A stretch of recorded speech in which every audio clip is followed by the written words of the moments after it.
See, I love this country. I'm an immigrant from El Salvador. English was my second language. I chose to become an American citizen. Most of you are just born into it. And I was so excited when they swore me in, when I took that pledge.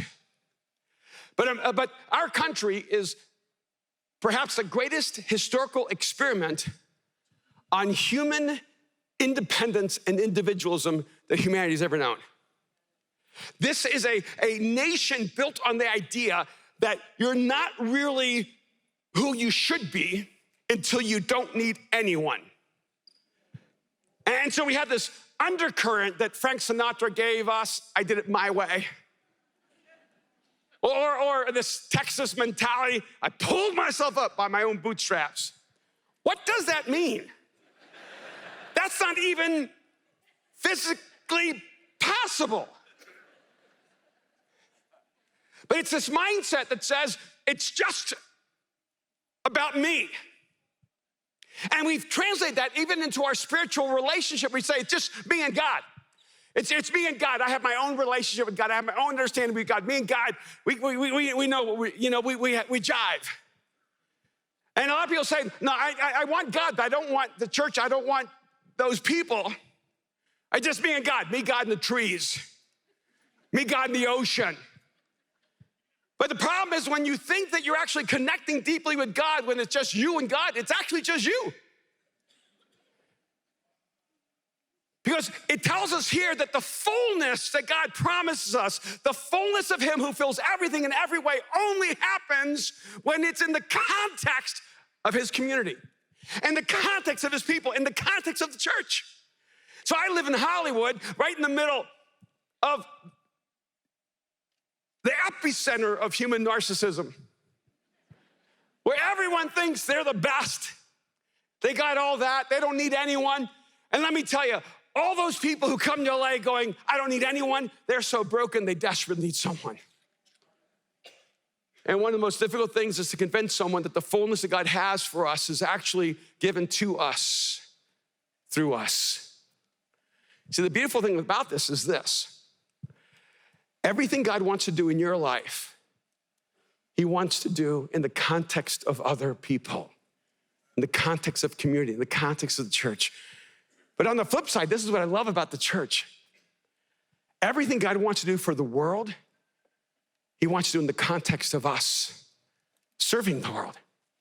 See, we're supposed to be that human essence that fills the longings inside of other people. We're supposed to be the place where people find meaning. We're supposed to be the place where people find hope. We're supposed to be the place where people finally find a place to belong. This is the place where people find forgiveness and freedom. We're supposed to be the goopy human middle of all the brokenness inside of humanity. And that's the problem. See, you know the emptiness inside of you? It probably came because of a human. The reason you don't trust people is because people are not trustworthy. Like, God, it's just you and me. I don't want them. They're the reason I'm broken. They're the reason I don't trust God. They're the reason I'm hurt. There's a reason, God, that I'm the way I am. And God's like, they may have hurt you, but they're gonna heal you. And then the wonderful thing about the way Jesus works is that he works in us, through us. And if there's anything I could convince you of today is how much you need people. Yeah, I know we need Jesus, but the miracle isn't that simply that God draws us to himself. The miracle is that God draws us to each other.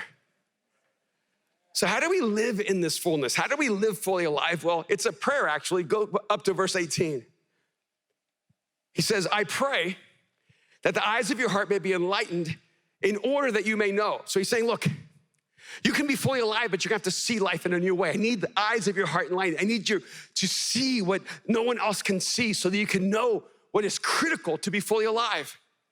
Because this is what I want you to know. I want you to know the hope to which he has called you. I meet so many people who are drowning in despair. I don't know what it's like here in this city, but I can tell you in Los Angeles, 20-year-olds are paralyzed with a sense of despair. People are struggling with depression. We are becoming the most medicated society in human history. We have the most opportunity, the most wealth, the most freedom. we have more of everything and we seem to have less of what matters. And here he says, what I want you to know is the hope to which you've been called.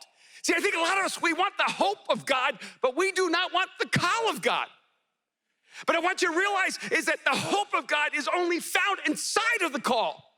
And if you don't embrace the call, you'll never experience the hope. But when you listen and step into the call that God has for your life, you begin to live a life of hope.